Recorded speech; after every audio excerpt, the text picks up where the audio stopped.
I just clicked to go live at the same time that Chris is joining the call. So I was. Let me see if I can get Chris added here. Sorry, it took us a little bit of time to get this set up. Good morning, Chris. Where do we find you? There we go. Can you hear me? Yes, I can hear you. All right. Welcome, Great. Chris. Welcome everybody who's up late or early. I'm Are you coming in driving hot through the here. snow? Yeah, Uh, you coming in through the snow? well, it's not snowing anymore, but it did over the weekend.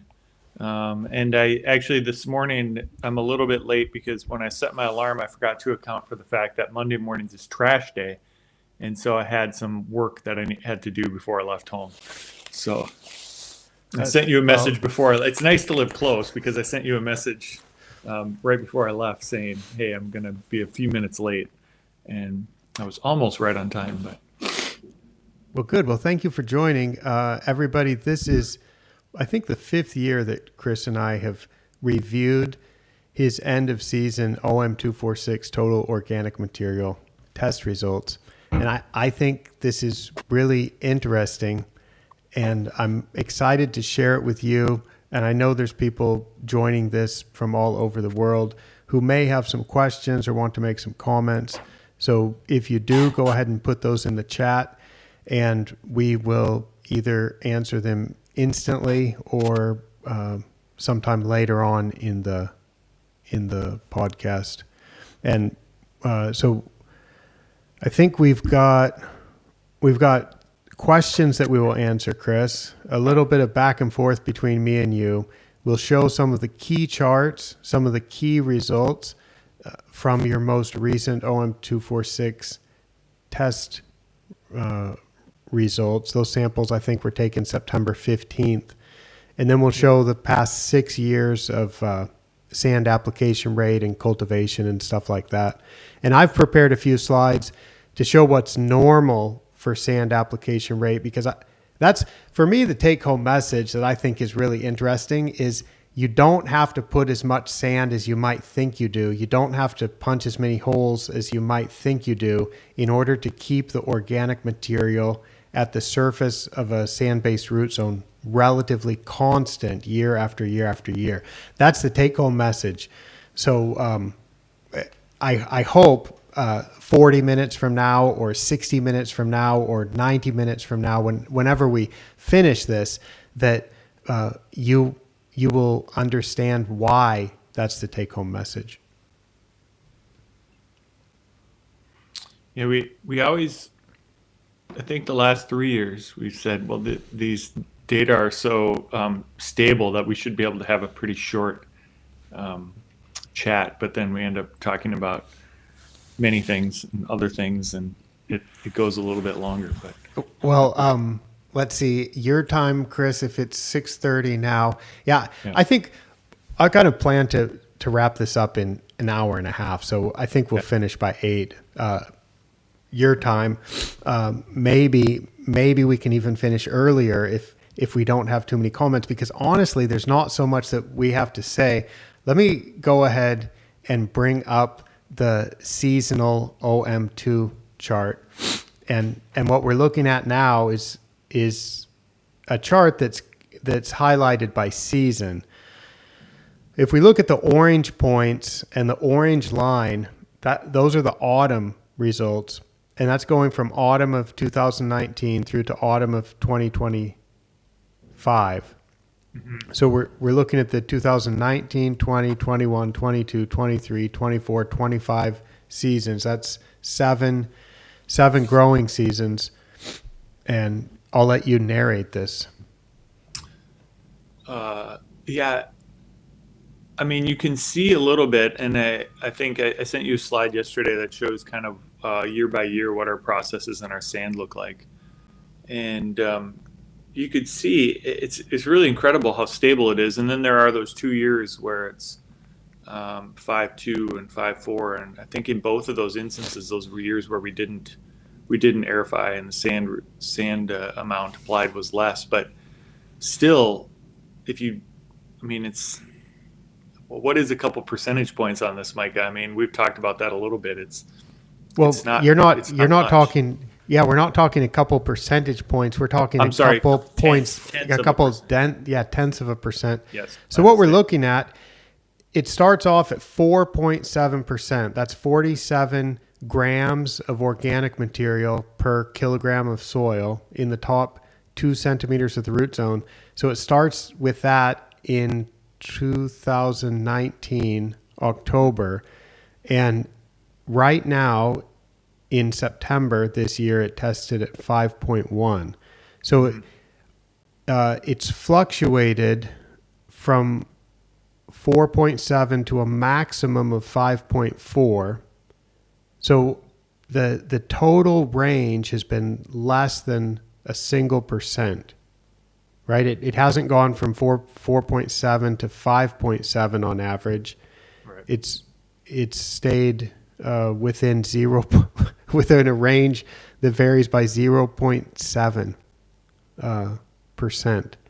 So to me, that's it's basically just constant. So it's a flat line, and it's always on average lower than the average for bentgrass greens.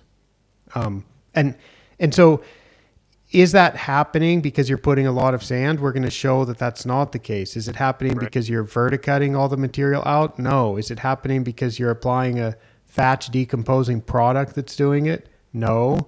Is it happening because you're dusting every week and just constantly matching the accumulation rate with sand? No. But somehow you're getting enough sand down to keep the organic material relatively constant. But I think the main thing is the production rate of organic material is quite reasonable. So, I mean, this is just like simple, and I don't think that Hazeltine National Golf Club is the only place in the world that can have this kind of flat line and just kind of be right around average, or in your case, always a little bit below average, less organic material than is normal for creeping bentgrass greens. Well, and if we think about the conventional wisdom, again, you mentioned it. The conventional wisdom is that this type of success or stability or comes from a lot of work, and that's just not the case. And as we've sort of joked between us, it's getting to be sort of a boring conversation because every year it comes back and it's relatively the same as Yeah. it was the year before. Right. And And we can refer back to things like 3 or 4 years ago when we share these kind of results and have a conversation with Dr. John Kaminsky from Penn State about this. And then he says, oh yeah, that might work for 1 year, but it won't, you can't keep it up. And then it's just like another 3 or 4 years have gone by and it's still just the same. So, Yeah. and it's not just chasing this number. It's also having nice quality putting greens, like hosting the U.S. Amateur in 2024. Greens that have good firmness, greens that have a nice true roll, and greens that are at a championship level speed for much of the season. So that's the OM2. Should we look at the other depths and then look at the amount of sand that you've applied, Chris? Yeah, that sounds great. Okay. All right. So this is another chart that goes on the report. Let me make this as full screen as I can make it, and I'll take us off for a minute. So now we're looking at over time, the 0 to 2 centimeter depth, the 2 to 4 centimeter depth, and the 4 to 6 centimeter depth. And please be aware that the y-axis, the vertical axis scales are not the same. So the 0 to 2 centimeter depth, it goes from 0 up to more than 6%. And the 2 to 4 centimeter depth, please be aware that it goes from 0 to 3%. And the 4 to 6 centimeter depth, that scale goes from 0 to 2.5%. So the changes that you see, if these were all plotted on the same scale, the 2 to 4 and the 4 to 6 would be a lot flatter than they currently appear. But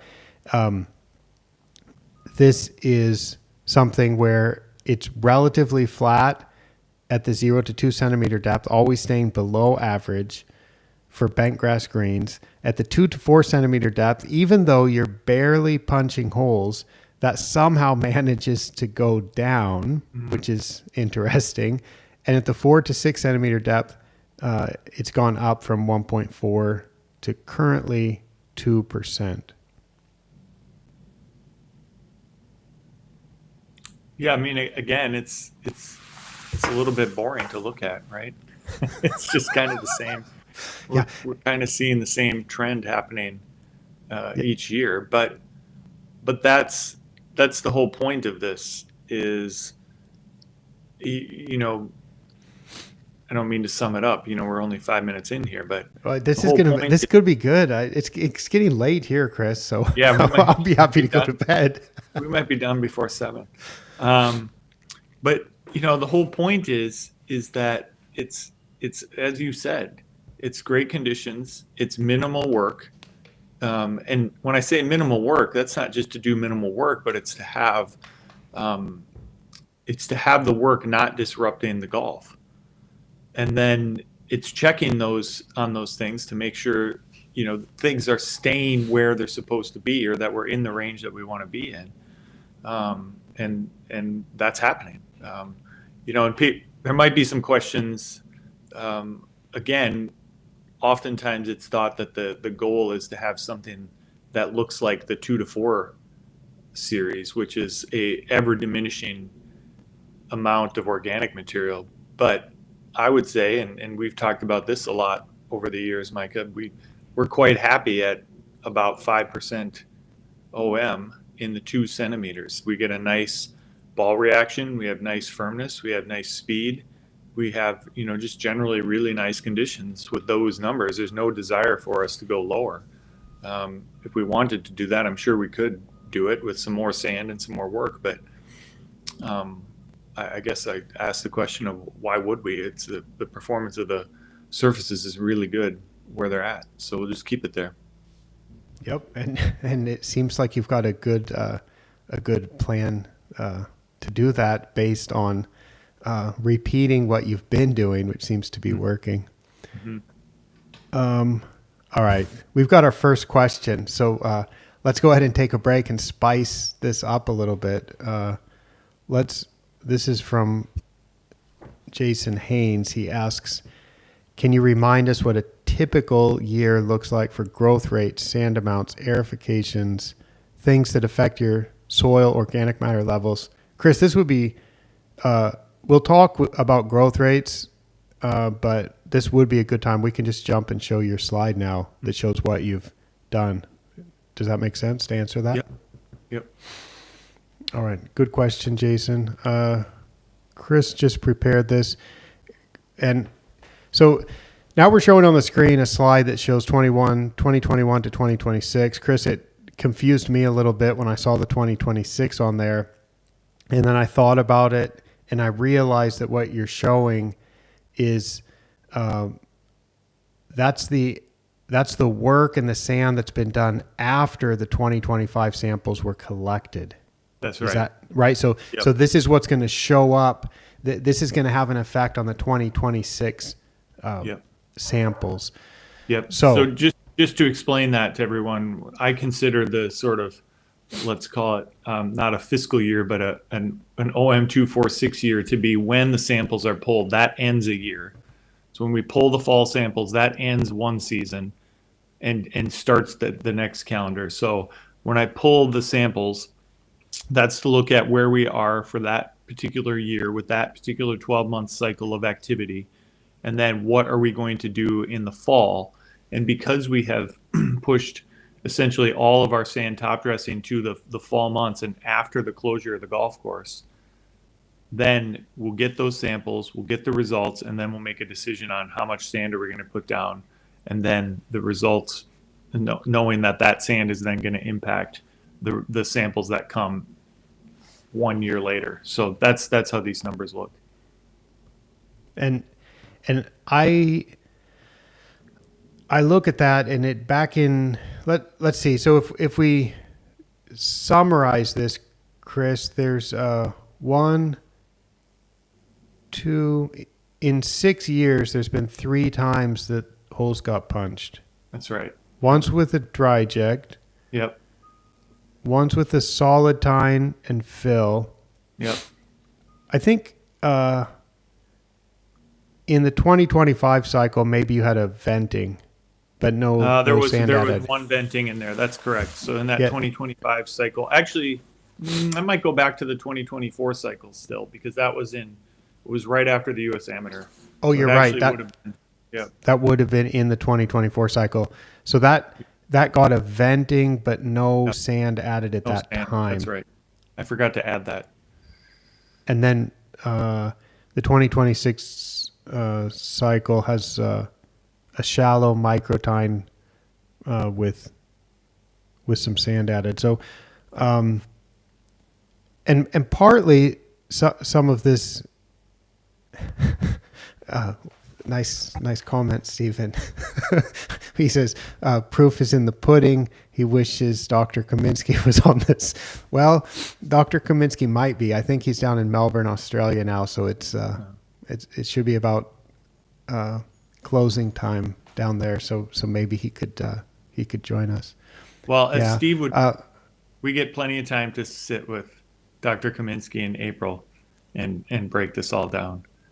And Yeah, but we can tell him we were talking about him on this, and then he'll binge listen to it, and then he'll come in with some really good comments of how he agreed with this, but he wants to clarify a couple points and stuff, so that's quite good. The one thing I would say, Chris, with certainly the solid tine and fill, that was done kind of in advance of the U.S. Amateur, realizing that during the U.S. Amateur year you wouldn't be able to do much. Yep. And also this year the late September micro tine, that's also in advance of a professional event that's coming up next year. Yep. So this is having these data can be so useful to allow you also to plan into the future, to look 18 months or 18 months or even 2 years ahead or 1 year ahead, and make sure that you're putting the greens on a trajectory to where you'll be able to have conditions that you're really comfortable with going into the tournament weeks. Yeah, it's I mean, you're right. I mean, it's we have done something ahead of these tournaments, and it's not specifically to prepare for those tournaments, but I suppose there is a little bit of hey, let's do this because I don't know, a CYA type of an element to it. I'm very comfortable with what we're doing. We've done it for long enough that it's not an accident anymore. But you don't want to have a tournament and have conditions that are substandard and then have anybody point the finger and say, oh, wait a minute, you're doing something that's very counter to the conventional wisdom here, and have that become part of a criticism. It shouldn't be, but we all know that sort of thing can happen. So Jason also asked about growth rates. Mm-hmm. You've shown your nitrogen rates there that vary from a minimum of these are in pounds per 1,000 square feet. So we've got a minimum here of 0.75 pounds per 1,000 square feet per year, a maximum of 1.9 pounds per 1,000 per year. So we are in a range in metric of something like minimum of 40 kilograms per hectare up to a maximum of 100 kilograms per hectare. And this is on creeping bentgrass greens on a sand root zone, and it's about how old is the root zone now? 20. It was installed in 2010, so This would have been the 15th year. And the amount of clipping volume that gets produced, if we add it up over the course of the year on a per square meter basis, this has ranged from a minimum of about 850 milliliters per square meter, adding up all the clippings over the course of the year, up to about 1.8. So 1.8 liters per square meter. So those are the total clipping amounts that have been produced above ground. And then what we're doing with this OM246 measurement is really we're measuring what's happening below ground. I think, can you go back to that slide just Yes. briefly? Yes, I can. I think another item that needs to be pointed out, longtime listeners here will know that this is the case. But if you're new to this, you can see that those numbers clearly, the nitrogen number, I don't have a target number in mind. I'm responding to the growth. I'm responding to the conditions. I'm responding in large part to what my eyes are seeing, just from a density. How do I like the density? How do I like, what's the surface look like, and how is it performing? And then tying that to how much the grass is growing. So the nitrogen really becomes a component of how much the grass is growing and what am I seeing. And that started in about 2003, which you can see the rate was lower in 2003. It was up a little bit in 23. And in 2024, it was up a little bit, and then this year it was down a little bit. And so that's just all response to the how the grass is growing and what I see. And I would say this year, the difference between 2024 and 2025 could simply be that we had a cold spring this year, and the grass just we weren't getting a lot of growth. And I, early in my career, I would make the mistake of trying to coax that growth with nitrogen early in the spring. And I've come to understand and to realize in this climate coming out of winter, the grass just grows the way it wants to grow. And until the weather warms up, you're just not going to be able to coax the growth with nitrogen. So that very well could just be the difference, 2024 to 2025. A colder spring and a later start to regular applications. Chris, I want to show now the 0 to 6 centimeter depth, which is even more boring. Okay, but I promise, folks, we're getting all kinds of excellent comments and questions. So we're going to start just jumping into that and move away from our prepared, deliberately boring remarks. But look at that great background on this slide, Micah. That's yeah. I spent minutes preparing the studio here for this call. So we have a background image of some lovely U.S. amateur tees from the summer of 2024. So what we're looking at on the screen now is 0 to 6 centimeter depth combined. So we can take the 0 to 2 centimeter depth, 2 to 4 centimeter depth, and 4 to 6 centimeter depth organic material values, make an adjustment for extra accuracy for what the probable bulk density is of each of those layers, because they have different organic material content and different sand content in those layers. And we come up with a organic material value of all of those layers combined, the 0 to 6 centimeter depth. That's not very deep. That's just going down it's from 0 to 2.4 inches below the root zone. And that right now is at 3%.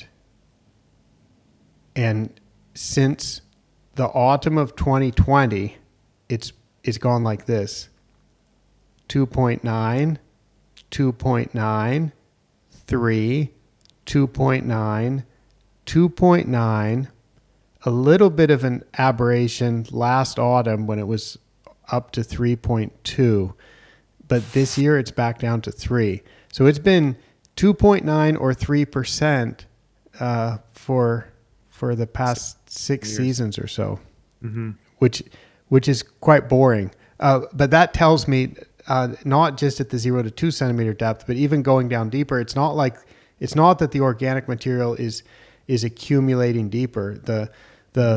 It's just staying constant. So I just want to point out that this seems, when we started this, we didn't know this was possible. So part of the reason why we like to share it is because now we know it's possible, and then we know that it's not just possible here. It should be possible at a lot of places. Well, let's be honest too. We like to share it because Dr. Kaminsky told us a few years ago that it wasn't possible to continue this over the long term. So we're just, if nothing else, we're just going to do this podcast in perpetuity to show John, to just make an attempt to prove John wrong every year. That puts a lot of pressure on us. I'm comfortable given the numbers. I'm comfortable with that. Why are you putting down an extra top dressing, Chris? We need to make sure the numbers are good for John. So eventually, here's what's going to happen: is eventually, Micah, we're going to be accused of cooking the books. Yeah, it could be, but I think what we can do also is I have other clients who have similar results, and I think eventually everybody in the world will start to realize, hey, the way that we've been taught to do this, the way that we learned to manage organic matter, maybe it's not the most efficient way to do it. And I have some other slides to show that show just how different the amount of sand you've added is. And we've already shown how consistent the organic material is staying. So I will show what's normal. I'll show what's still being recommended now, and then I'll show what your numbers are. But we have all kinds of questions. Why don't we jump into some of the questions now, Chris? And let's see. All right. So there's a bunch of questions showing up on the screen. I'm going to go back in the chat and try to do these in order. All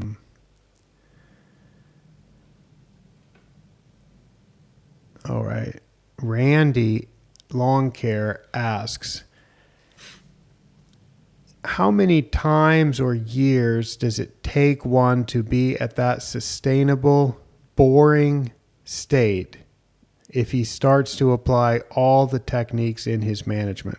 Which I think the meaning of that question is, you were already managing to a pretty precise level by the time we started this timeline in 2019. So the growth rate was already under control. You already had a good organic material to begin with. The greens were already pretty mature, so they weren't just like spiking in organic material like you'll typically see in new greens. Yep. But let's just say you're an average facility. I know my answer, but I'll let you speculate. I on would this one. think. Well, I suppose it depends on what your situation is. So, if you were coming into a situation and you were trying to correct some type of problem, it might take you a few years to get one down to the level you want and then to stabilize. But I would guess, I mean, as you said, Mike, if you generally have, if you inherit something that's in a good place and in a stable place, and the greens are considered to be, let's say you're coming into a place where the greens are considered to be good, and the reason you're coming there isn't necessarily because of some sort of problem previous to your tenure, I would think you could get these results really quickly. It may take you a year or two worth of data. Like, I'll think about myself. If I were to go somewhere else and the greens were, let's say it's completely different grass. Let's say it's POA. And I get there, start collecting the same sort of data that I'm collecting now. I would think that we'd get to a good place within a year. You'd have a first year of sort of baseline numbers, and then that second year, and then you'd know from the baseline numbers, do I like these? Do I want to go lower? Do I want to go higher? I think it's a couple year process. I think you need a year to learn the course, to learn what the numbers mean and how they correlate to conditions and playing conditions. And then I think you'd you maybe in the second year now you're dialing in your applications and your ideas about how you want to achieve those conditions. And so maybe let's say 2 years to get to learn it, and by the third year you're starting to sort of stabilize. That'd be my guess. I think it's That was what I was going to say too. I think Mhm. 2 years, and then by the third year it starts to get boring. But you figure things out with a couple years of testing, because the thing about this testing is you figure out how things changed in response to how the grass grew and in response to the work that you did. Then you Yeah. can change it the next year. That allows you to calibrate a little bit, and by the third year you should be able to predict how things are going to work at your site. I would also imagine you could probably shave a year off of that in a couple different ways. Let's say you come into a facility and that facility already has these numbers. You're gonna save some time there. And let's say you move to a facility and you're already doing these things previous at another facility, you're gonna save some time there. So I think if you're not new to the numbers, if you're not new and then there's numbers available, or if you yourself like, if I moved to a facility that didn't have any of this information, I would be ahead by maybe a year because I've done this before, so I know how numbers correlate to results. Whereas if somebody came in here and they had some familiarity with the numbers were available to them, I would say that they would be able to um, acclimate themselves quicker than if those numbers are if there's nothing, no information.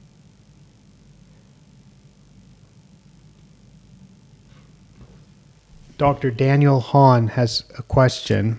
He says it's a weird question. Um, it's a long one, so it doesn't fit on the screen. Chris, can you see the comments on your screen off to the side somewhere? I'll read it. I, I'm going to read yeah, it for everybody that's cannot. listening, and then Chris can maybe find it to read also. So Dr. Hahn says, a bit of a weird question, but do you see any way to maintain golf greens with very minimal or almost no top dressing applications? He sees two issues. One, greens build up over time and sprinklers become too low over time. Dams build up like collar dams and direct water off, directing the water the way the greens were originally designed with surface drainage. That can get lost. Collars collapse if you don't top dress the collars. So you just one thing he's concerned about with top dressing is leveling stuff, and then also some courses don't have sand quarries nearby, and transport is becoming really expensive. So it's just simply struggling with the budget for sand. So he's giving a justification in the very long question that he's asking. He's saying a couple of the reasons why he thinks it makes sense to maybe consider managing without top dressing altogether. And so the question in short is, do you see any way to maintain golf greens with very minimal or almost no top dressing? Well, a couple things. So we're going to talk, I think, a little bit here at some point about our new short course and where we're at with those greens. And so that might be something we can find out, and something we're going to find out. Um, I would also say that I can see when I pull a core from our greens, I can see where basically I could see where we were when I started and how much we've added over my time here, and it's more than an inch, but less than two. So maybe an inch and a half or so, and that's not adding a lot of sand over. I've been here 13 seasons. I would certainly think over 13 seasons it would be, depending upon your location, the type of grass, and how much you're applying, it would be easy for a green to have built up by 6 inches or more in 13 seasons. So I think to Daniel's point, I do think there's you do lose something over the years. Now that's imperceptible and nobody's ever going to notice it because it's happening so slowly. But I think if you're talking about maintaining the integrity of what's constructed from a slope and the way the collars and the outsides of the greens interact with the putting surface, absolutely. I mean, the less sand you're going to apply, I think the better you're going to be in that case, for sure. Do we want to just roll right into he asked another question, Micah, maybe just roll Yeah. right into that. Right. So we'll jump ahead to Daniel's follow-up question, which is when greens are built to a USGA standard, which means a certain drainage system, a certain depth of root zone, and a certain sand particle size distribution in that root zone mix. Top dressing over the surface is usually with a finer material, and then filling aeration holes with a coarser sand. And does HK mean head keeper? I think HK is, yeah. So meaning like the greenkeepers or the course Yep. superintendents are doing that. And so the question is, why not use the same sand that was used for the original root zone mix? I think That is what we're doing. Yeah, but you're also not doing it in season. So the reason why you struggle in season is you get material that at current modern mowing heights, the coarse material and very coarse sand and coarse sand, it does kind of stand out on a putting green that's mown at 2.8 or 2.6 millimeters and has a really dense surface. And so but see, here's what I want to say. I want to say that the reason why people are top dressing with a finer sand is they feel that they need to put that sand down. They need to somehow get sand down. And I want to show what Chris's amount of sand works out to be compared to what the minimum recommendation is. So basically the minimum recommendation in the US, like the lowest amount that you're supposed to apply, on average over the past 6 seasons, the amount Chris has put down is 45% of that. So already he's taken what the minimum amount of sand is supposed to be, and somehow by keeping the organic matter constant, he's been able to do that with 45% of what the minimum amount of sand is supposed to be.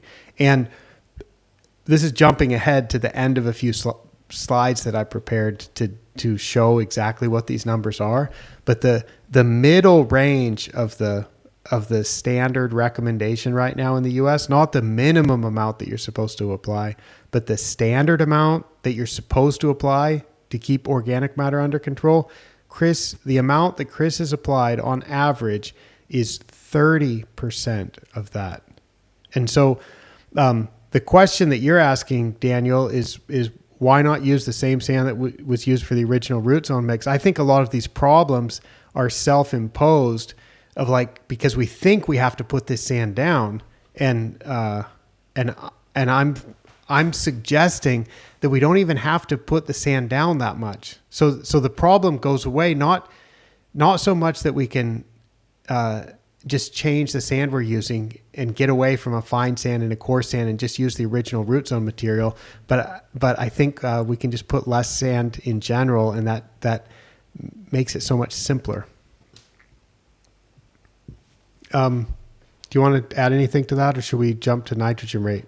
No, I mean, I think that's a good point. And one of the advantages we found by top dressing only at the end of the season when we're done mowing and golf is done being played is that we can and do use the same sand spec that was used in the root zone for both top dressing and when we do aerify and fill the holes. That's the sand we're using. And we if you look at a plug of top 2 centimeters, you can see that there are some. It's not just a fine sand at the top. There's no doubt about that.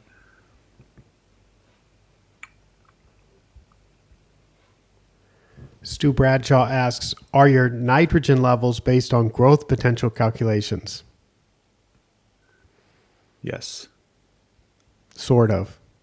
Sorry. Okay. Right? Because don't you also base it on how much clippings you're getting? Well, yeah. Okay. So, I don't think we prepared any slides for this, but No, we're the not. We did not. with the growth, the clipping volume and the growth potential are both informing the GVX, the growth versus expected, that ratio that we use to determine nitrogen amounts. So how much would the grass be growing, or is the grass capable of growing? How much is it actually growing? And then from that we get a ratio, which then informs the amount of nitrogen. And as I mentioned earlier, not necessarily in this context, I do, I am paying attention with my eyes to what I'm seeing, and I will move that rate up and down a little bit. I won't just simply go off of what the calculation is giving me. So I would say yes, it is based off of growth potential calculations, but also it's being informed by how much is the grass growing. I'm going to look something up, Chris. Let me look up from your soil nutrient report, and where I look at the temperatures at your site, and I predict just straight up on growth potential. I'm not going to bring this up on the screen, but I'm going to look it up and find that number.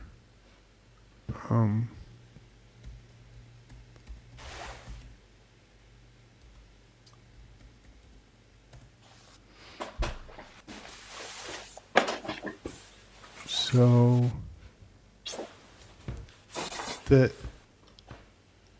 we look for that side, if we just use growth potential and use the amount of expected mineralization at that site in Chaska, the predicted nitrogen use would be 1.74 pounds.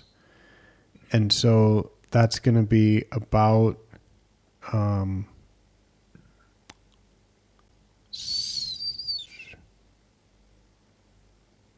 about 80 kilograms per hectare. 80 or 85 kilograms per hectare, I think. So that's what's predicted. And if you look at what Chris has applied, it's a little bit lower than that.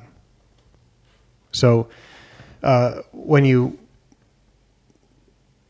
base it on how much you want the grass to grow, and Chris doesn't want the grass to grow very much, so he's able to apply a little bit less than what growth potential would predict. All right, Eric Johnson joining us very early, but Eric does go to the office early. He asks, in the rare case you aerate, is the cultivation depth targeting the 0 to 2 centimeter layer or deeper? Generally that layer is probably a little bit deeper, just because it's hard to get. So maybe it's probably not 4, but it's maybe 3, and then you'll have some tine wear.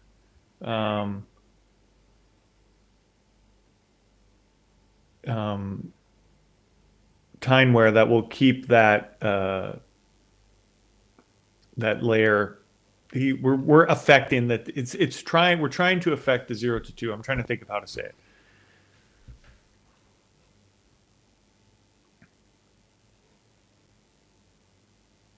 When we did the microtine this fall, we really only pulled out from about that 0 to 2. So generally that's what we're trying to do, even if maybe we're getting a little bit deeper than that. Let's see. Lots of nice comments here. Glenn in the UK is saying recyclable composite sand. He's saying, isn't that being trialed? It looks promising. Glenn, do you mean the stuff that's made out of recycled bottles, like wine bottles or those sorts of things that they make into a sand?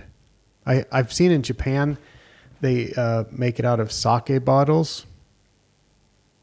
I think one of the problems with that is it still going to work out to be pretty expensive when you have to look at moving that material, and you look at the amount of material that we typically use on a golf course? I think that stuff is still going to be expensive, but I don't know any details. If anybody knows some details about that kind of stuff, let us know.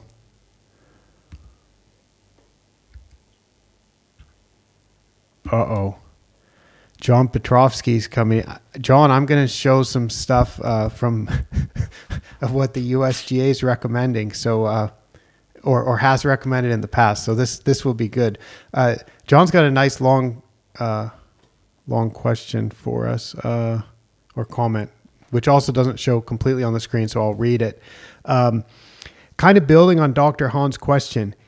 If you stopped top dressing and all cultivation on your A4 bentgrass greens, how long do you think it would be before organic matter levels became unmanageable from an agronomic and golfing point of view? Idea being just do the bare minimum or nothing and plan on a renovation when needed. Well, I have a couple thoughts on this. While you collect yours, Mike, I'm ready for a little bit because I read ahead and I saw John's comments. So I do want to say that one of the things when I got this job, knowing that the greens were new A4, I did some research with those who had managed it. And one of the common themes that I heard and found from people who are managing A4 is, oh my gosh, you're going to have to beat the hell out of it. You're going to have to be so aggressive with that grass. It's so dense and it grows so much organic matter that you're just going to have to be on top of it all the time, verticutting, coring, brushing, all of these things. And, so I had that in my mind coming in and did some of that for sure, but really have never been overly aggressive on these greens. And certainly now I would think what we're doing would be called super non-aggressive. And it's just, it's not true. They don't need that.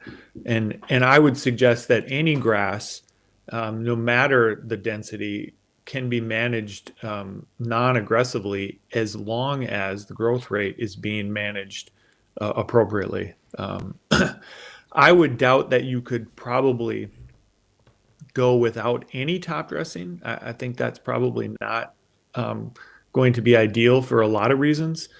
But I think, there is, as we've shown, there is a dramatic reduction that can take place that, becomes beneficial in many ways. Yeah, I think, John, I would answer it by saying, yeah, you can't. If you stop top dressing and all cultivation on modern grasses, maybe the only solution would be, okay, we increase our verticutting and we just verticut all the time. Maybe then we could make it last forever. But I would say if you don't increase your verticutting and brushing and otherwise just removing material, it would last about 2 years and then it would not be at an acceptable standard. But what I want to say is we can basically continue using all the tools that we currently do, but I think we can do it at about 25% of the intensity that is standard. Mm-hmm. And because with measuring clipping volume, with the current nitrogen rates or the use of plant growth rate regulators or both, and with measuring what's happening in the soil with total organic material testing, which I call OM246, or you can call it the USGA standard method for measuring organic matter, or you can call it, in the UK, you can call it organic matter testing. It's a distinct method where we burn all the material in the root zone and estimate the thatch and estimate the living organic material. On this subject, I just had somebody ask me in a side chat, could this be characterized as passive turf management or passive surface management? I've never thought of it that way, but it's not a bad way to characterize it. Yeah. I mean, That's one way to describe it. I think I would look at it as reactive versus proactive. Okay, Yeah. and we're often taught that the best way to manage is to be proactive and solve the problems before they happen. Make sure that the work we do this year sets up the root zone to be the way that it needs to be next year. And so proactive has a very good connotation in the golf course maintenance industry, and I think in any kind of turf grass maintenance industry. And reactive has the connotation of being like you're not doing the work at the right time. You're behind the curve. You're not doing the work the way that you should be.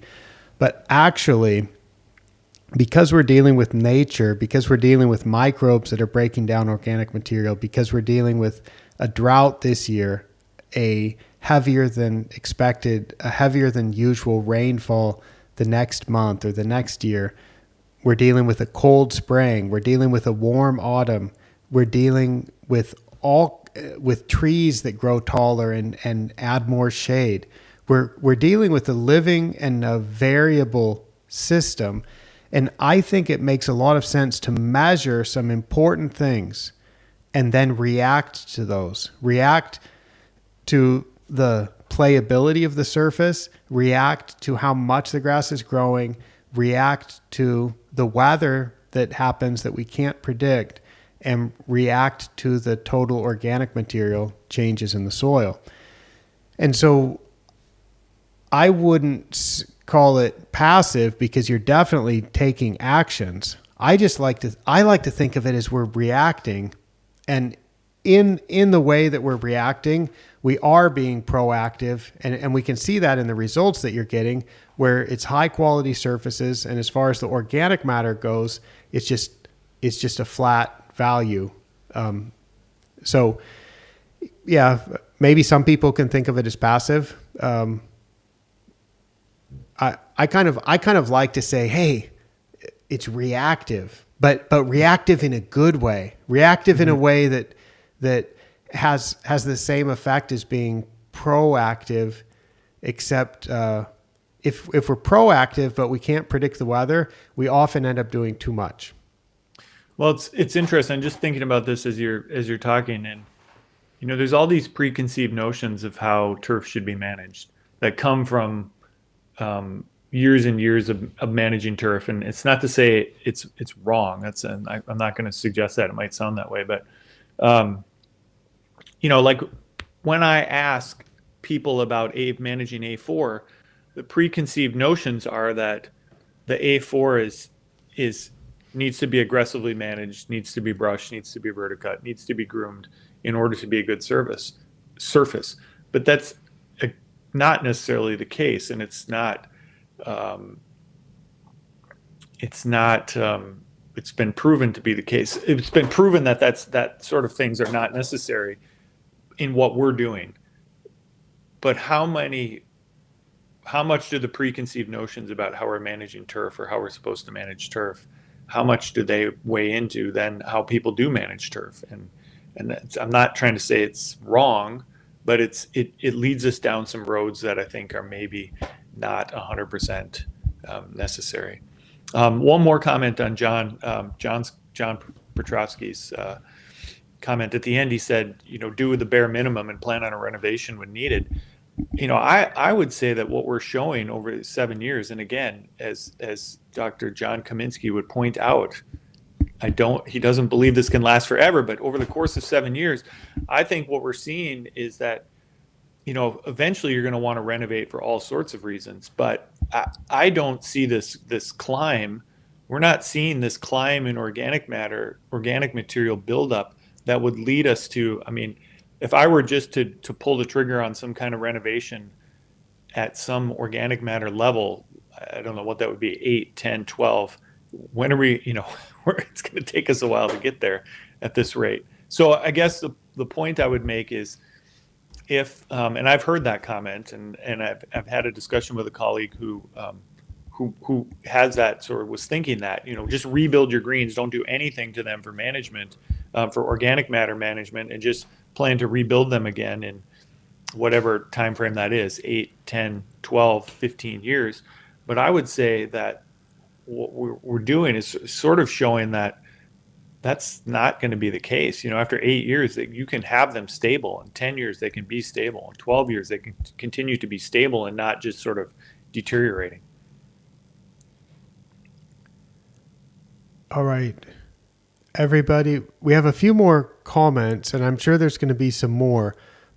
And I would like to address those, but I think now would be a good chance for me to show what is normal for top dressing. And I'm going to quote from a few articles published in the past 2 decades. And I have a few slides that I want to show about that. And then I will end that by showing what Chris, the amount of sand that Chris has applied over the past 6 seasons, how that relates. And again, we've seen the data that shows that the organic material is relatively constant. So I want to talk about that for a few minutes so that we get through that, and then we'll just turn this into a peer discussion until we decide that it's time to end. So I'm going to bring this up. Chris, I'll leave us on the screen for right now, but if I need to, if we're blocking anything that's important, I will take us off the screen. There's just 6 slides here, and I hope everybody will appreciate this as much as I do, because these numbers are fascinating. And there's an article from the Green Section Record. It was published in 2003, I believe, by Pat O'Brien and Chris Hartwigger. The title is Aeration and Top Dressing for the 21st Century. I can't tell you how many times I referred to this article and taught from this article about how much sand should be applied, because this is something from 2003 onwards. I think that's when that was published. Yeah, I can see 2003. Yeah, so I was going to Cornell then, and of course I was studying about nutrients. I didn't know the exact amounts of aeration and top dressing that should be done. And then this is based on Dr. Bob Caro's work and on what people were getting good success with in the American Southeast. And, if you grow bent grass in the Southeast, that's really challenging environment. So I'm like, yeah, that's got to be the best way. If you can grow bent grass in the Southeast with this amount of sand and coring, this much aeration and top dressing, this should be like the standard. And so I was teaching that all the way up until 2014. So I started the Asian Turfgrass Center in 2006, and I did a lot of teaching and seminars and consulting and advising. I was recommending to apply that much sand. Well, in an article that was published then, I think in 2016 or so, this one's by Adam Miller and Todd Lowe. This is also in the Green Section Record about managing organic matter in putting greens.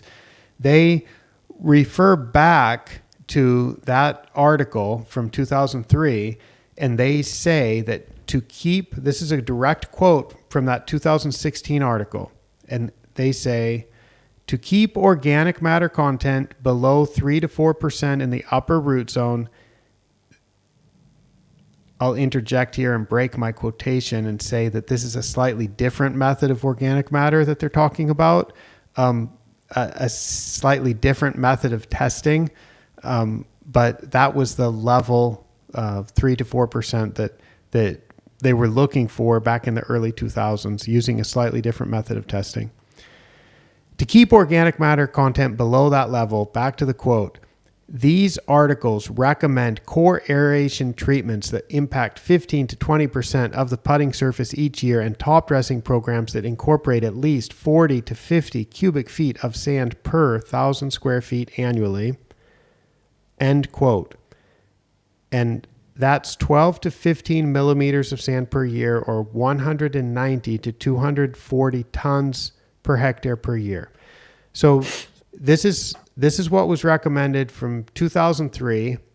I recommended it myself up until 2014. And as recently as 2016, if we read that full article by Miller and Lowe, they basically agree with that and say that is kind of what's recommended. But it's changed a little bit because in 2014, there was research published by Chaz Schmidt and Roch Gassois, and I think maybe Sarah Gassois, S.A. Gassois. So 3 authors on that. And they did a survey of many locations in the United States. And based on their analysis, they concluded this, and I quote, increasing sand top dressing frequency to every 7 to 14 days and applying at least 20.3 cubic feet per 1,000 square feet top dressing sand annually, combined with routine soil cultivation to ensure sand incorporation, are practices that can be utilized to manage soil organic matter. End quote. That is 6 millimeters of sand per year, or 100 tons per hectare. That was published in 2014. So people started looking at that as like, okay, this is like maybe a potential minimum amount of sand that we need to put at least this amount of sand. And that was at least 20.3 feet. So at least 6 millimeters or 100 tons. Then in 2019, in the Green Section Record, an article by Brian Whitlark and Cole Thompson, they made what I consider to be now the current standard recommendation. And they wrote in this article, which was about, I think the title of this is, I didn't put the title. I think it's called Light and Frequent Sand Top Dressing Programs or something. So to quote from that article, trends observed by USGA agronomists suggest that 25 to 35 cubic feet of sand per 1,000 square feet per year is a good annual target to adequately dilute organic matter. That's 8 to 11 millimeters of sand per year. I've rounded up. I rounded to whole millimeters. So actually that's like 7.7 to 10.6 millimeters. So that's it rounds to whole numbers to be 8 to 11 millimeters of sand per year. 120 to 170 tons per hectare per year. And I've heard this recommendation repeated up to the present time. This is from an article published in 2019. So I consider these to be the standard recommendations. I think as an industry, we're kind of moving away from that, let's say, what was it, 190 to 240 tons per hectare, or the 12 to 15 millimeters per year. We're moving away from that and getting closer to this. And I think in this article by Whitlark and Thompson, they also refer to the Chaz Schmidt paper, and they say that you want to apply at minimum, like you want to apply the minimum would be at least that 6 millimeters of sand that Chaz recommends, like at least that, and then you look for opportunities to add more to bring it up to this 8 to 11 millimeters that they're recommending. So that is my statement on what is considered standard. Now, I took the information that Chris provided in the slide that we showed earlier, where he had his season by season amounts, and I calculated the median values from the 2021 to 2026 OM246 testing cycles. He's been applying 2.8 millimeters per year, which is 43.5 tons per hectare, and 9.1 cubic feet per 1,000 square feet. So compared to that minimum value that was suggested by Chaz in 2014, this is 45% of that amount of sand. And compared to the middle of the range suggested by Whitlark and Thompson, this is 30% of that amount of sand. So I think that's why I started this off and said, at the very start of this, I said, the take-home message for me the take home message for me is that you actually can have consistent organic material at the top of a root zone with 30 to 45% of the amount of sand that's considered standard. And I just want, I want to shout that from the rooftops. I want to shout it through all my podcasts. I want to shout it in all the seminars and let people know that this is possible, because I see so many people doing so much work with a goal of managing organic matter, and whether a more passive approach or whether a more reactive approach could provide the same or better results. I think maybe it could. And so that's, I think that's kind of what I wanted to say. So, and I think if you look at those numbers, it's shocking, because people will just accept that these numbers are standard, that this is what you should be doing. But Chris is not the only person that's putting relatively small amount of sand as top dressing and seeing, and not cultivating, not punching holes so much. And he's seeing relatively constant organic material. And I know places like Andrew McDaniel at Kea Golf Club puts less sand and punches less holes, and his organic material is also relatively constant. But I don't use that as an example because it seems like a little bit too exotic. We have an even longer timeline for Kea Golf Club, actually. But again, because it's on Zoysia greens and because it's in Japan instead of in the United States, I don't use that as an example so much because people raise more questions about it. But to me, that's also quite persuasive. And I have some other timelines also where people are putting they're not putting 200 tons per hectare. They're not putting 11 or 12 millimeters of sand per year. They're just putting 2, 3, 4 millimeters of sand, and it's staying relatively constant. So I think once you get things the way that you want them, there are huge opportunities there.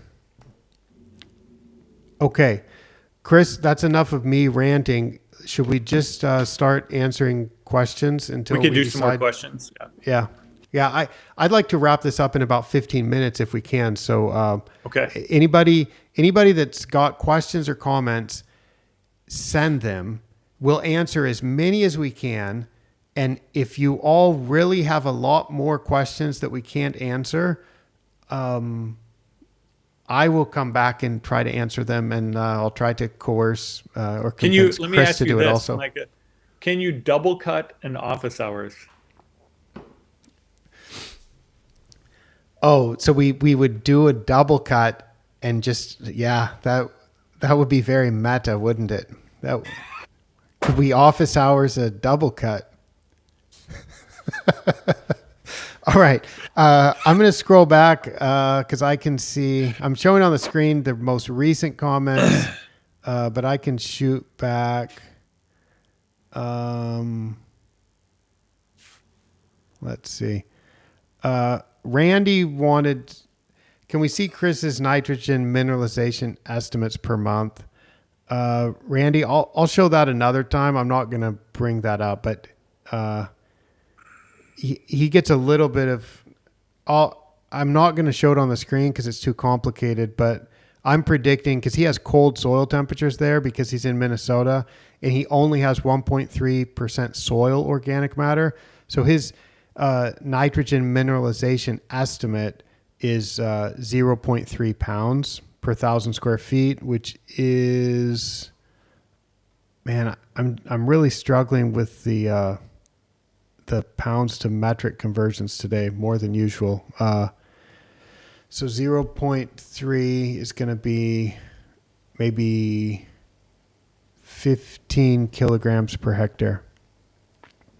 So it's a negligible amount. It's not a lot. I do put nitrogen in the tank every time, even if it's a very minuscule amount. So just on his last part, there is, I don't go, I used to, but I don't anymore make any application that doesn't have some amount of nitrogen in it. Daniel asks about spatial variance. Do you manage all the greens the same way? And how many greens do you monitor? You can talk a little bit maybe about playability, clipping volume, and organic matter sampling. So how many greens are actually measured for various things? Speed is we're getting green speed on a wide variety of the greens. We have, say, maybe 5 greens or so that get measured every day, and then there's a wide variety that are getting measured on maybe a slightly lesser amount, but that's, let's say the green speed comes from somewhere between 9 and 18 greens per day. The clipping volume is every green every time we mow, always. And I would say, we talk about spatial variance. The way that I think about it is sort of, we apply, some of our greens are small with a heavy traffic pattern, and some are big with a light traffic pattern. That's just a general way to describe it. And those, when I test the OM, I test different versions of each of those greens. So I test small greens with heavy traffic and big greens with light traffic. And we're trying to keep those generally close. And so the amount of nitrogen that would go in a tank that is going to be regular, that's going to be applied all the time, is the amount of nitrogen that's going to properly supply those big greens with light traffic. Then we come back to the small greens with heavy traffic, and on some kind of intermittent basis throughout the summer, oftentimes with a eye test or looking at ball marks and how they're healing, then we're applying a supplemental amount of nitrogen to those greens. So when I say that our nitrogen rate is 0.83, that's just on every square inch of every putting surface across the golf course. That's the amount that they're getting at a minimum. And then there will be other areas that will get more depending upon what they need. A high traffic edge, an area, again, small greens with light traffic will get more nitrogen. We have our small putting green right up by the clubhouse, which is actually each of those greens in one. The far half of it towards the golf course gets a small amount of activity, a small amount of traffic. Meanwhile, the half of it that is closest to the golf shop and the first tee gets the most amount of traffic of any green on anywhere on the golf course. So we're always trying to manage the differences, and I think we do it quite well. We see that in the green speeds, and we see it in the clipping volume from all of those greens. So that's how we deal with that. There's a little bit of an art to managing the spatial variance. That's how I would, yeah. Chris, Stevens bringing in ultra dwarfs, and I didn't quite catch your any grass comment. Do you understand this? I think when I was talking about the lack of disturbance or the lack of disruption, the lack of brushing, grooming, I said it would be this way in any grass. Here's what I would say about ultra dwarfs. I've said this before, and if I were to go to South Florida tomorrow, which would be an extreme extreme change, given that it's negative 17 degrees Celsius here this morning, which is 6 degrees Fahrenheit. That would be an extreme change. But if I were to go to South Florida tomorrow and start managing ultra dwarfs, which I have zero experience with, I would start with the principles that we've been talking about today and the principles that I've been using on these greens, knowing that those principles are going to have to be adjusted, like the knobs on an amplifier, to deal with a different grass in a different locale. But I would start. The principles would be the same. I would have the same ideas about how I wanted to manage the grass and grow the grass, and then I would adjust according to what I needed to do. Eric mentions the Disturbance Theory series, which is a excellent series of articles that are also available as a small booklet that's probably out of print now. This was by Richard Windows, who's now with RNA, Henry Bachelet, who I think is now with with ICL perhaps, but they wrote these articles back in the 2000s, maybe the early 2010s, about disturbance theory, which is based on Professor Grimes.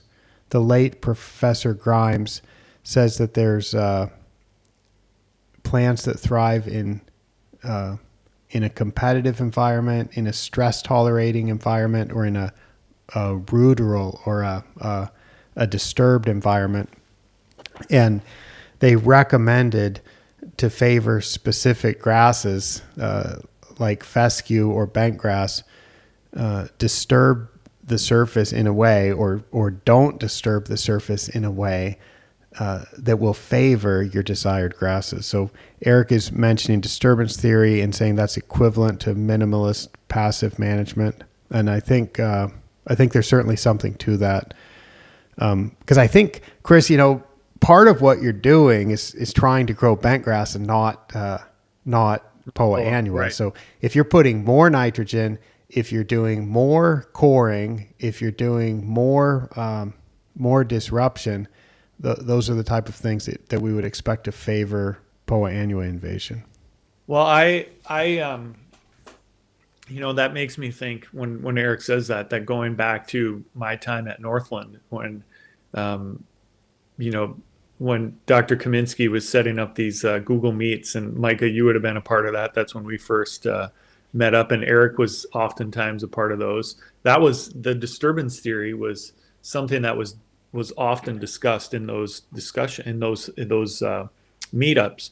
And if I think about what I'm doing now, I think it's a progression on the interest that I had in the disturbance theory and the interest that I had from the practical greenkeeping, and those are sort of the basis of what I've been doing and how I think about managing grass, and it's just become more refined and more sophisticated over the years, is the way I would say it.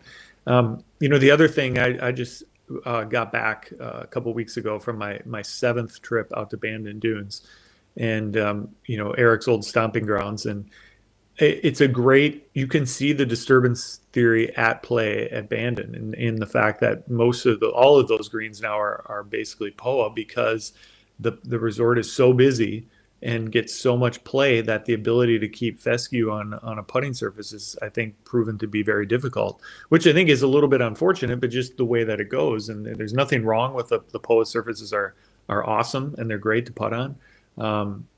If you think about that, if you had these, and Eric will probably hopefully nod along as I say this, if you had those greens and you seeded them to fescue and nobody ever played on them, or 5 people played a day or something like that, you'd have no trouble maintaining them as fescue. But as soon as you put all that traffic on them and you put people on them, 365 days out of the year, you're going to have a difficulty keeping the fescue as the surface, and the Poa is going to want to dominate, which is what they have gone to, and rightfully so, I believe. But it's an interesting way I've been going to Bandon regularly since 2009, and I've seen the change out there as it's become more popular and more busy and it's had more play. So I'm going to jump ahead to Stephen Hicks, who has a question that's very timely about the new greens, because I think he's aware that you grew in the 9-hole or 10-hole short course. So Stephen says, how has this approach impacted the grow-in of the newer playing surfaces? Were any differences noted from other experiences growing in new surfaces from a traditional approach? So we do have some slides queued up that show what your organic matter has been on the new greens, but maybe you could just talk a little bit about like how you manage the new greens compared to the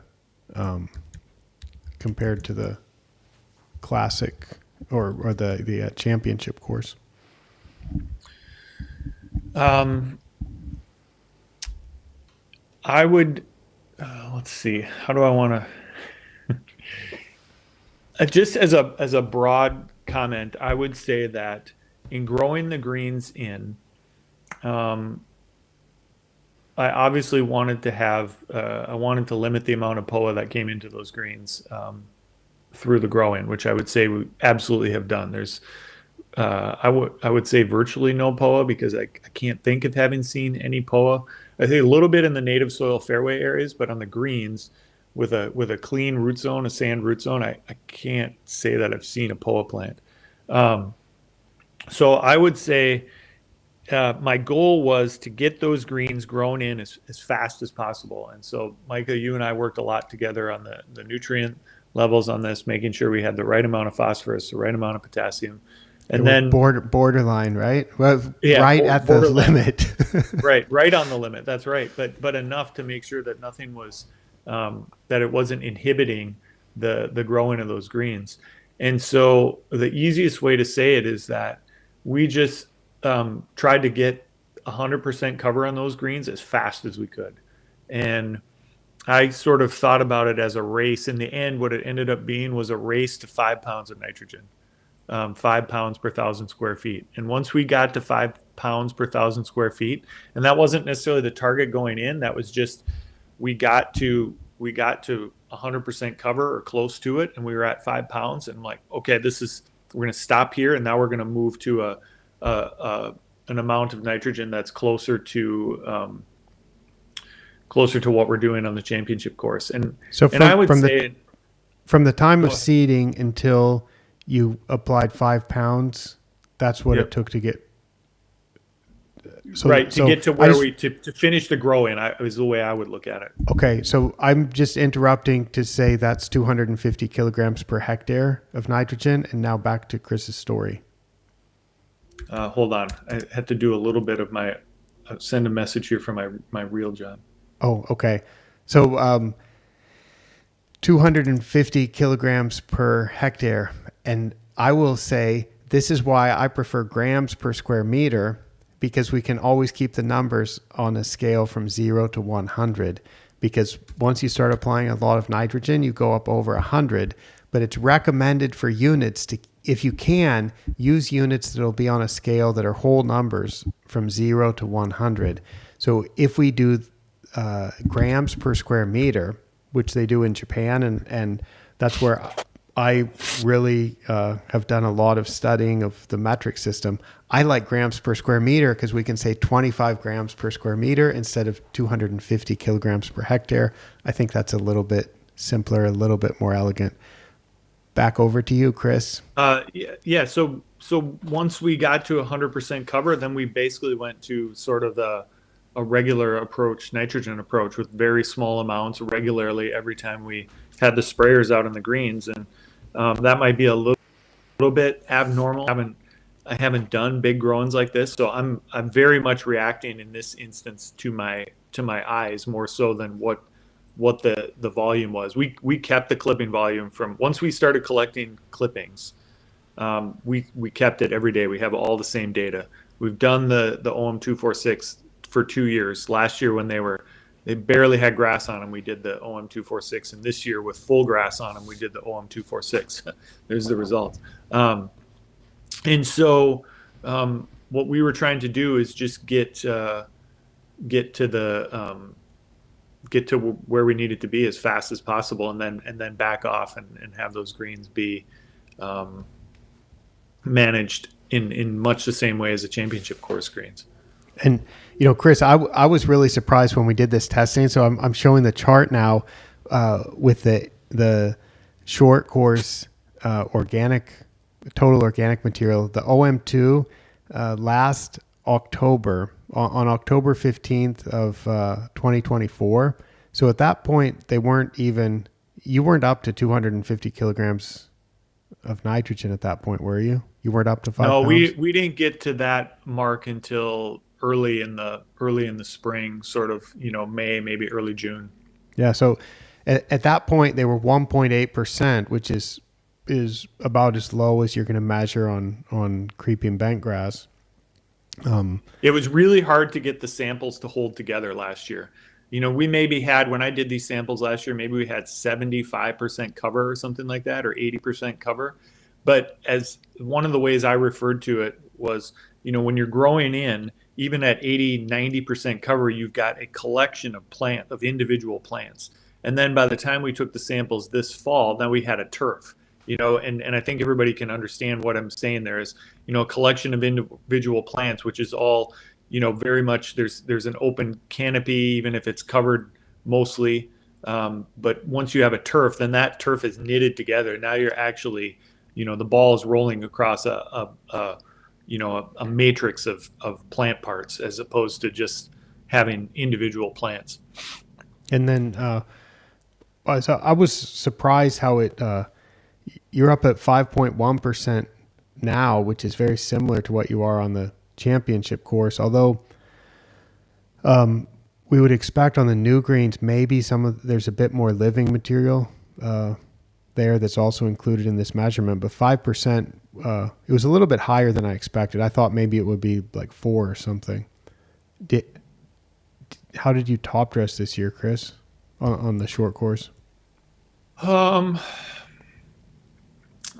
on one. If you bear with me, if you can. Here we go. Okay. On the short course, we did. Do you have a? Can you write these down, Micah, as I spit them out? Yeah. We did on May 14th 1.3. On June 5th 1.7. On June 24 1.5. Then we went through the whole. That was the last of the top dressing on the short course. Then on November 5th, we did 0.8, and then we did 1.1 on November 11th. So does that add up to? Well, up to the time you took the samples in September, the amount of sand that was added in May and June was 4.5. Yep. And I think, I mean, this just shows that when you put a lot of nitrogen and you have a growth rate that is stimulated by putting that much nitrogen. Keep talking, Mike. I'll be right back. Okay. When you put 5 pounds of nitrogen or 250 kilograms of nitrogen per hectare, then it requires a lot more sand in order to keep the organic material at a similar level to what you would have if you were applying less nitrogen. So I really think the accumulation rate is quite important. Let's see. I can answer some of these questions now. Let me go back to another screen. Let's see. Corey Almack makes the comment, aerify yourself out of a job. That's a good one, Corey. I think by that you mean if you aerify too much, the customers or the members could potentially be in a situation where they don't appreciate all those holes in the greens. I think that could be the case. I think this type of testing is really useful also to justify. It's not all about doing less. If your organic matter is going like this, if you over time are seeing the organic matter going like this and the surfaces are not performing with water infiltration or with firmness or with softness of the surface, if they're not performing and your organic matter is going like this, that is justification to say we need to put more sand, we need to punch some holes, we need to be, again, I would call it reactive. We're reacting to the results, but you could say it's proactive. We need to be proactive in this case and keep to stop that increase in organic matter. So I think these type of measurements can help justify the work that needs to be done, and they can also be used to demonstrate the effectiveness of the work. Ryan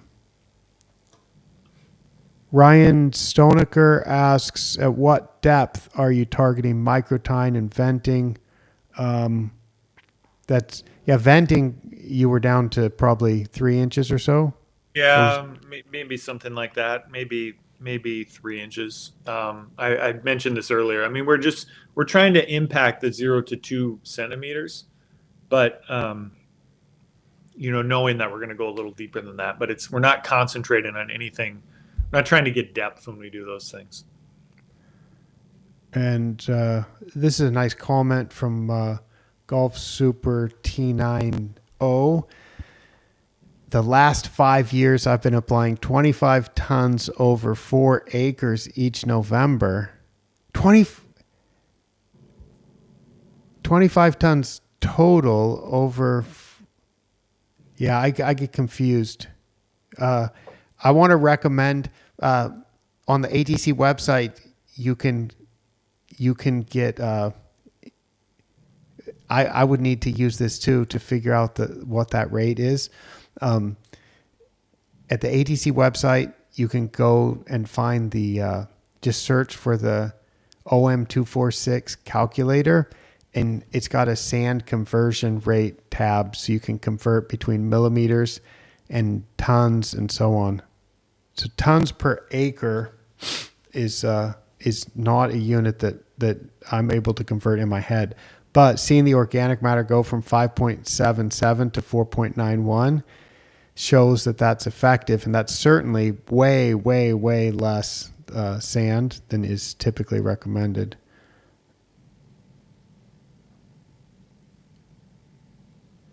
Glenn made a comment that they apply 30 tons per hectare. Fescue is slow growing in the top. So your annual sand amount is 30 tons per hectare. That's what I'm understanding that to be, which is also considerably less than what the standard recommendations are in the USA. Good. We got one wetting agent question, Chris, and then we're gonna we'll be able to ease out of this. Glenn asks, I would like to ask if Chris is still using a wetting agent across the greens course akin to your blog post. He said cheap wetting agent. I don't know if it was cheap or expensive. What he's referencing is just using any wetting agent at a low rate every time we spray. And yes, that we're still using that same approach. It's worked really well for us. So, but you could use a cheap one or an expensive one, I suppose. Yep, that's right. Yeah. So I think that's the belief. That was one of your Substack. Your Substack was just saying do something like apply it frequently. All right. Well, everybody, thank you so much. This is awesome because we started off and it really is boring when the results just stay the same. And yet it's also seems like essential testing. It seems essential to know. The reason why it's essential to know is because you're doing basically 30 to 45% of what is considered like the bare minimum. So if you're taking the bare minimum in terms of sand and then cutting that in half, if you don't check to make sure that things are still fine, then doubts would start to creep into your mind and you start saying, you know what, we're going to go out and get closer to what's being recommended. I think the textbooks are wrong. I think the standard recommendations are too high. And, for anybody who wants to know what I recommend, you can find it on the ATC website. You can find it on Pace Turf. You can find it on all my podcasts, my YouTube channel. Come to my seminars at the upcoming GCSAA conference and hear all about it, what I call the Woods Performance System, for 4 hours, 2 separate seminars where I describe how this works and how you can find out to do the exact amount that's right for your facility, not just copying what Chris has found is the right amount for his facility and his climate and the snow outside and the 6 degrees Fahrenheit conditions that he's in right now. But this is a system that can be applied anywhere in the world to optimize conditions at your facility. So thanks, Chris, for joining me. Thanks for being such a good sport about coming in so early and doing this when you actually do have a real job. I also have a GCSAA seminar too. You've got a Substack. Say all the things. Okay, so I have a Twitter/X is now done. It's gone. I haven't used it for years, and finally, after sort of holding on to the account for some amount of time, the CT_turf account on X is no more. So if you go looking for it, you won't find it. Um, I will say the Substack that I started and contributed to a lot has been a little bit dormant over the last year, 2 years. U.S. Amateur and building a short course and growing in a short course, and just as I mentioned earlier, doing my real job. That writing is a hobby for me, and when I have time, I do it, and when I don't, I sort of just let it lie as is. But I'm sure at some point that will return, and I'll start doing more of that. And then also I'll be doing a 4-hour seminar at GCSAA conference and trade show with Doug Soldat. We have done that. We've done this together for maybe 4 to 5 years. COVID was in the middle of that, so it messes me up just a little bit. But I think this will be the 4th or 5th time that Doug and I have done that seminar together. It's proven to be very popular. It talks a lot about what we've discussed today, with Doug adding information from his research that he's doing at Wisconsin. This year we're adding, in response to much the same as you did, Micah. We some of the responses that we got on our surveys were that people would like to hear a little bit more about warm season grasses. So we've added Chris Hartwager to our lineup this year for a little bit of information about warm season organic matter management, top dressing, and so that will be, I think, a good 4-hour seminar. If you've taken it before, I think we try to update it all the time, so it's a good one to come back and take again after a few years. And if you've not taken it in the past, I think you'd thoroughly enjoy it, especially if you enjoyed this discussion. Great. Well, we will, maybe we'll do a double cut on this topic sometime. Do a double cut on office hours. But for now, I think we'll just end it. And if y'all want more, send some emails or something and ask for us to explain things. And if we somehow haven't been clear enough here, and you do have questions about what we were trying to convey here, or what these results are showing, or how this might apply to the work that you do, go ahead and let us know in the comments or send emails. And I do try to respond to emails. I have a long queue of unresponded emails, but there's definitely a queue, so I work on it. So thanks everyone. For the Americans, hope you all had a great Thanksgiving, and for everybody around the world, hope the last month of the year is a good one, and that we'll all have a great holiday season and a new year coming up for 2026. All right. Thank you, Chris, for joining. Thanks everyone who joined us live. Thanks everyone who's listening to the recording of this. I'm going to go ahead and shut it down now. For ATC from Nakhon Si Thammarat, Thailand, I'm Michael